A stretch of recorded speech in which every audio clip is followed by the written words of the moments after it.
And we have this story new for you at 10, an apology from Denver police. The chief saying he's sorry to an UberX driver and a passenger. Now, the car service you can request from your phone, fairly new to our state, and that appears to be why one Denver visitor had a rough ride that was far from routine. Mark Stewart is live tonight explaining how everything changed when the car was pulled over by Denver police. Mark? And people like to use the Uber app because it is quick, it's convenient, and usually cost-effective. Yet one man's experience with the service last week has now put the Denver Police Department in the national spotlight. It began as a drama-free drive to the airport.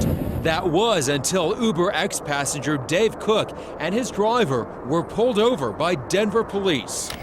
In the online newsletter GeekWire, Cook wrote this column: "My Uber got pulled over by the Denver police, and then things got really weird." Cook says what began as a speeding stop turned into an officer lecturing him that Uber was illegal in the state. Yet the officer was wrong. The governor recently signed a law allowing the service to operate, the first such law in the nation. You know, this legislation's new, and I think that there's going to be a little bit of a learning curve for everyone. Cook then writes, "The officer then asked for my license, which seemed odd, uncomfortable, and totally inappropriate."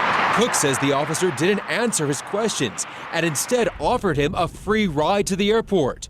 When Cook says no, he says the officer then threw my driver's license at me and said, "Suit yourself." It's our responsibility to know the law. As Denver police investigate, the chief sent Cook this apology letter. He felt it was important to reach out to Mr. Cook and say this isn't, how we would want you to be treated in our city.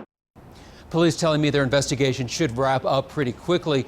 Mr. Cook, in a follow-up posting this afternoon, says he believes Colorado is a great place, but feels abuse of power, those are his words, have no place in society. We're live in Denver tonight. Mark Stewart, 7 News.